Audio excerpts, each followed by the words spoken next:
All right. Hello, hello, my loves. Happy Tuesday. Yes. So well, you know what? Let's do a little bit of just kind of how life is going. Let me know if you are on live. Say hello. As always, I never want to have a conversation by myself. So let me know. Hello. For those of you who are new here to my community, hello, hello.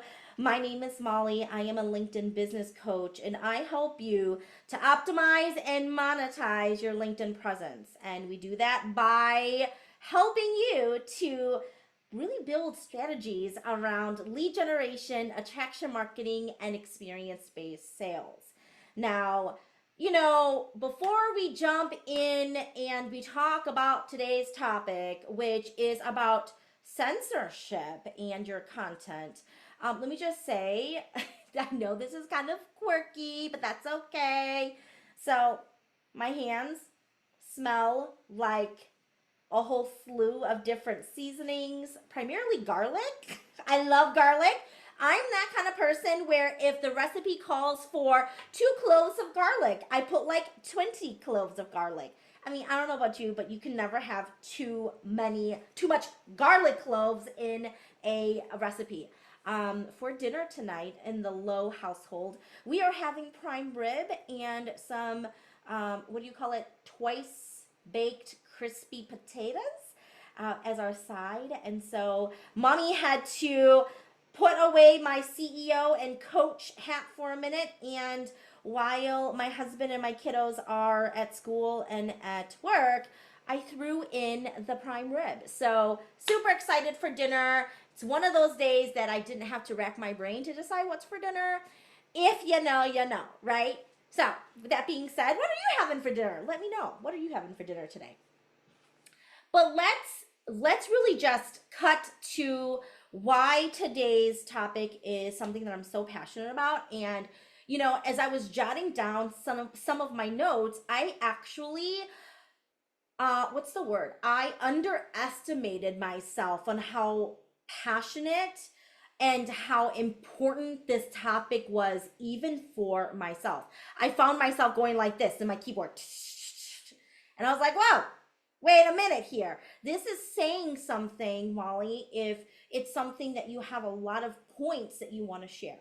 So let's go rewind time and let's talk about censorship and what that was like for me and my personal and professional journey. Now, throughout my K through 12 years in school, especially, I remember I have these core memories of fifth grade in particular, and then again at eighth grade, when towards the end where you do those like graduation ceremonies where you're going to middle school and then of course going from middle school to high school. Now, in our school district, we had those ceremonies, and I remember in literally both fifth grade ceremony and the eighth grade ceremony, I was voted the nicest person in the class. Now, bear with me. Like that's such a high honor. It's something that it was I was flattered that my peers voted me as the nicest person in the class, not once but twice in my life. However, let's just like put pin that right here on how that actually shows up now when I am creating content as a coach and CEO. Okay. Now, fast forward to when I started working in corporate America. Now, I had a employee brand that was very much, it was accurate. I would definitely say that it was accurate for sure, that my senior executives shared with me. And I don't know about you, I don't know how many people actually outright share their impression and articulating your candidate and your, not candidate, but your employee brand, right? Like when you show up and you work in a company for years, and at this point I was at this company for probably 3 going on 4 years now, that you start, like, people get to know who you are, they understand what your reputation is, all of that good stuff. And my senior executive, who was a senior VP of HR, actually said to me, Molly, people tell me that you can find glitter in piles of shit. And I kind of giggled and I was like, yeah, that's accurate. She's like, you are the only person that I know that has their camera on team meetings. You're the only one who smiles on the camera. You are the only one who has this like optimistic perception of any situation, any meeting. And I'm like, yeah, that's true. So, when it came time in my career to walk away and to say deuce to my corporate HR career, I thought that this level of kindness, of almost oozing out of every orifice level of optimism, was going to be what I use to coast through entrepreneurship.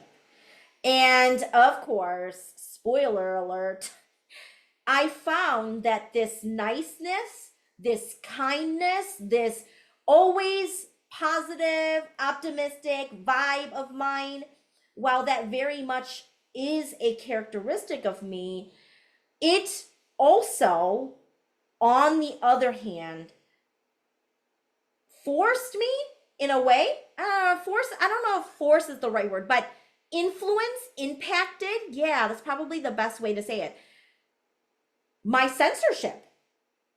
And if you know my story, you know that one of the main reasons why I left to build my coaching program, my coaching business, was because I felt censored.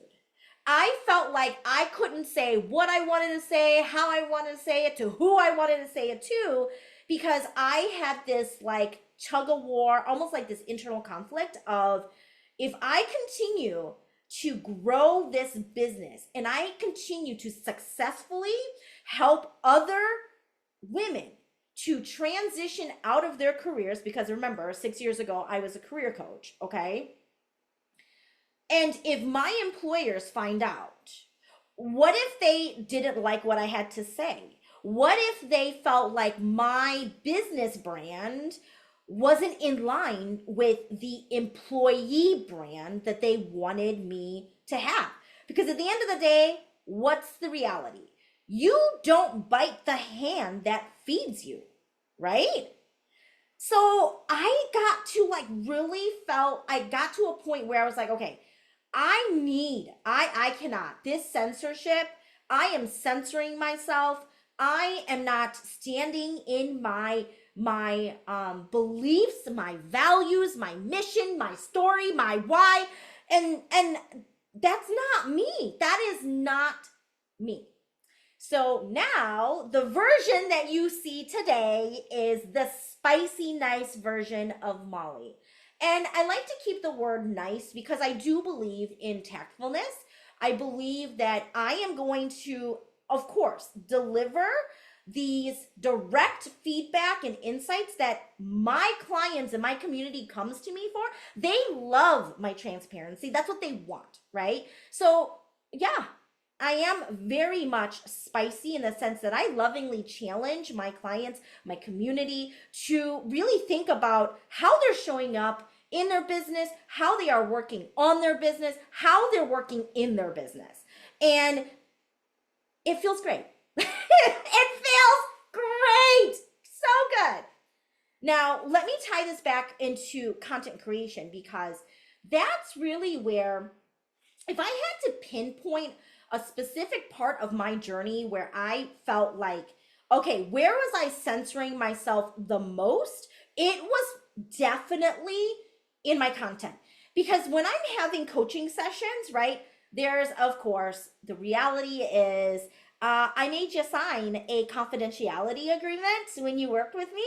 There's a part of my contract that says that, you're not going to misabuse my intellectual property, right? And really, what I share in those coaching sessions stays in those coaching sessions between me and my clients. So I felt very psychologically safe to say and be who I was, who I wanted to become throughout these years of censorship.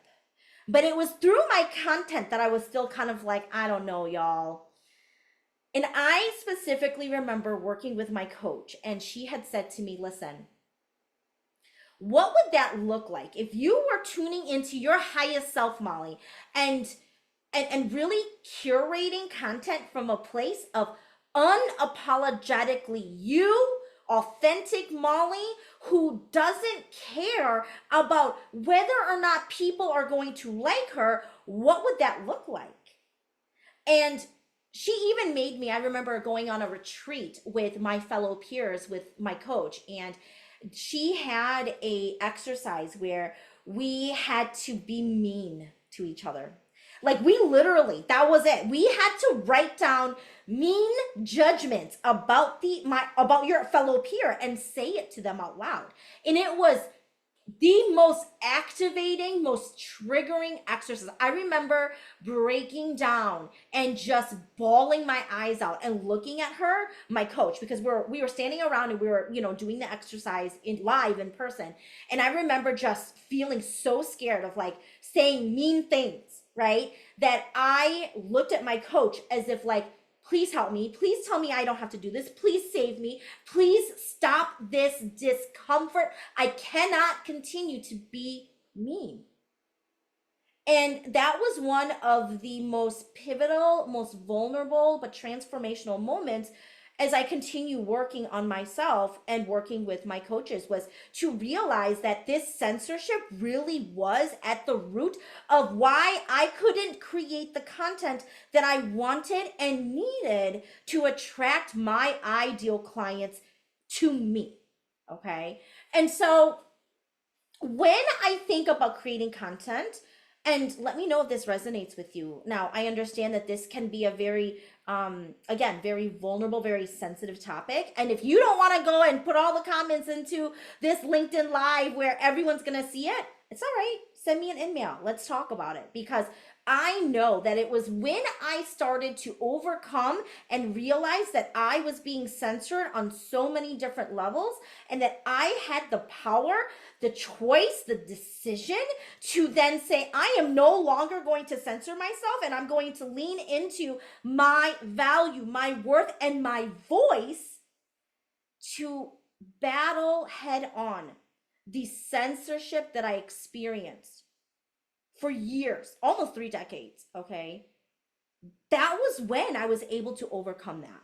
And, one of the more frequently asked questions that I get from my clients, or when I'm working or I'm talking to someone, I'm like, hey, what makes creating content on LinkedIn so challenging for you? Their response is, well, I just don't know how to show up on LinkedIn. I don't know how I need to present myself on LinkedIn. I'm scared that people are going to misconstrue the things that I say or have a different perception of me because it's LinkedIn. And I want to tread lightly. I want to be careful about what I share. And I stop. I stop for a moment and I empathize, because let me just say, I understand. I get it. Oh, I felt it. Oh, I feel it. I still feel it. One of the things about LinkedIn is, yes, you are going to come across so many people on this platform that presents themselves in the best light possible. I mean, I think that's social media in general for you, right? And guess what? It's when you can start saying, like, you know what? Even though LinkedIn is polished, super professional, everybody here just seems to know everything and they have it all together, that's not the reality. Nobody is perfect, myself including. All right. And so here's what I'll say about creating content here on LinkedIn. People desperately wants to hear your unpopular opinion. They want to hear your stance on a specific conversation. I mean, are we still today having the debate about whether or not the green open to work banner is for you or hurting you? Like, are you serious? Okay. Now, I don't want to take the conversation there, but I am so team green banner all the way. Put up the damn green banner. It's not going to make you seem desperate. Who the hell even thought about that anyway? Right? Like that. What's your stance on that? People want to hear that they have other people who may share a similar ideology. And you're right. You are going to be met with people who are not going to agree with your opinion. And yeah, will they threaten to potentially cancel you? Will they, call you out in the comment section? Will they repost your post with their own opposite thoughts of you? And the answer is yes. And guess what? When you understand that your power lies in being uncensored, when you actually can stand on your own hill, even if you are by yourself on that hill, that is true empowerment. And that really is the magic behind creating content. And, when we think about content creation, okay, I actually had this conversation with a colleague that I met this morning. I actually said to her, I said, a lot of people create content from a place of ego, from a place of just vainness, of like, I want to be heard and I'm just gonna say what I want to say.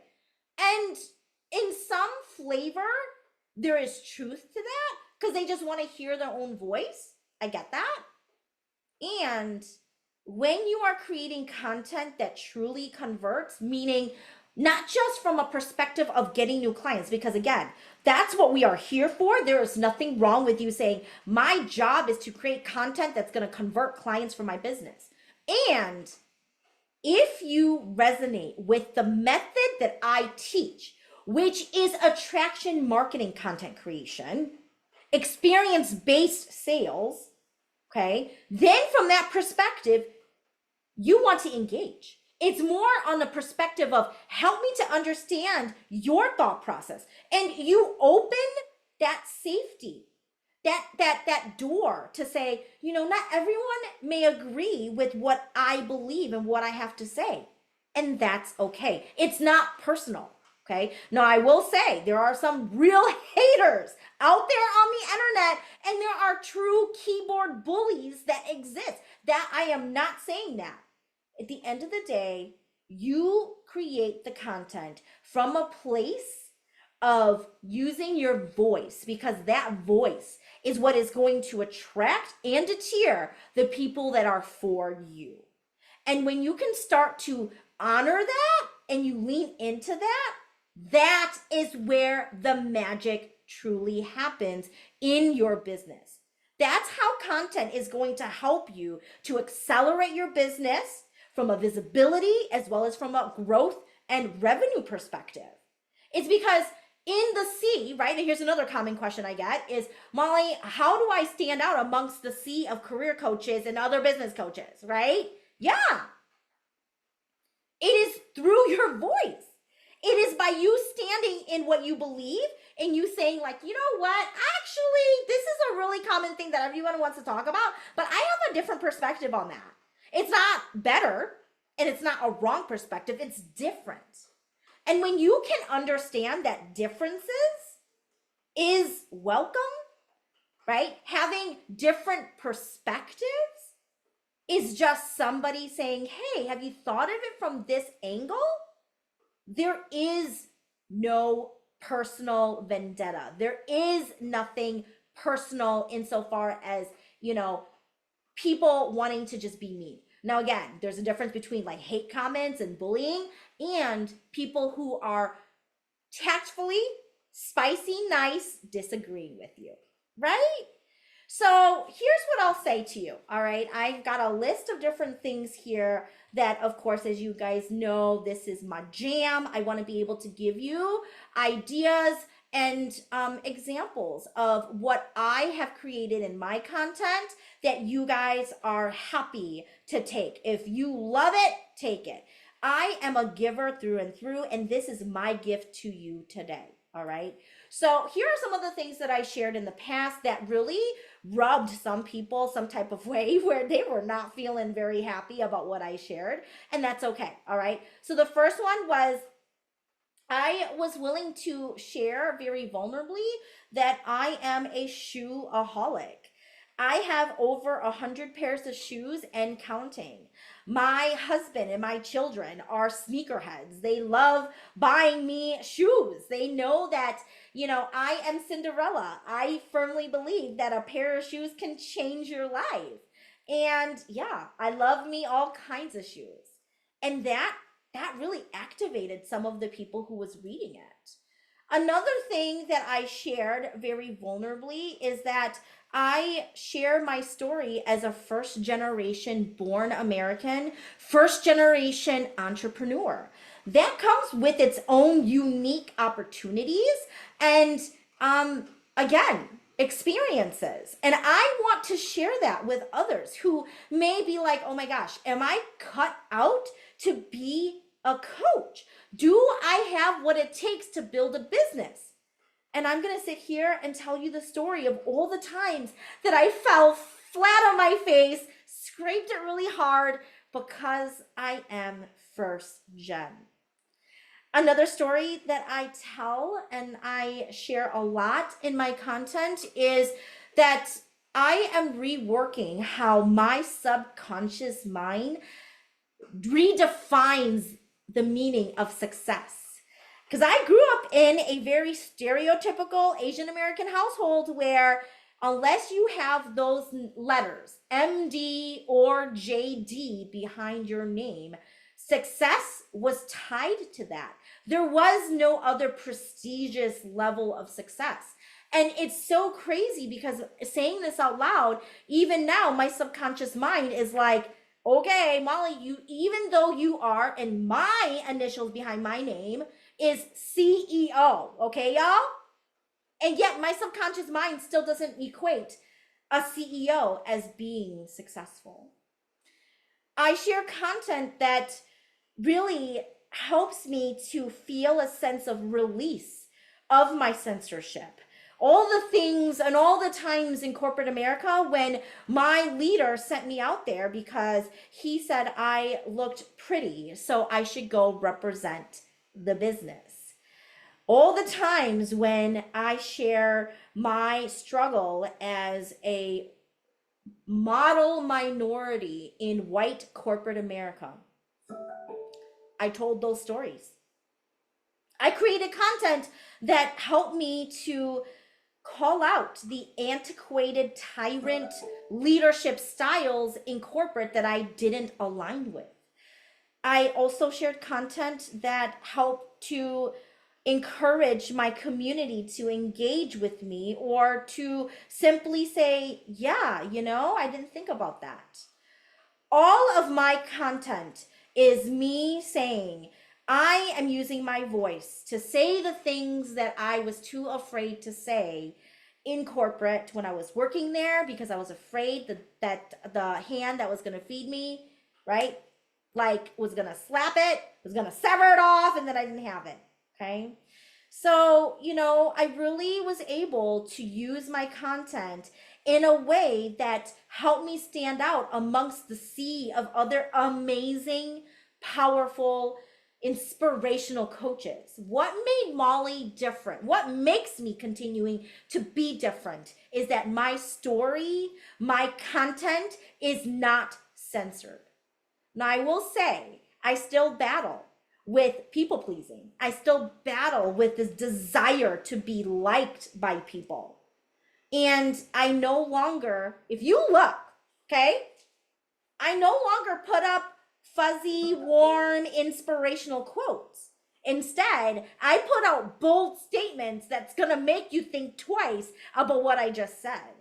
The quotes that I put out there calls you out. Calls you out on your BS. Those are the kinds of inspirational quotes that I use in my business today to find, nurture the people that then become people who engage, right, on my content, who then becomes a part of my community, who then becomes my clients. So that's how I've been able to really lean into my voice and not allow for that censorship to stop me. Now, of course, I get it. This is a lot to do and it can be challenging to do. And if you have yet not signed up for my workshop this Thursday, April 4th at 5 p.m. Central Time, 6 p.m. Eastern Time, where I am giving you literally even more examples and templates and strategies on how to create content on LinkedIn that converts, join me. This is your personal invitation, and I'll go ahead and put the link down below. I'll see you then. In the meantime, I'll talk to you later. Bye.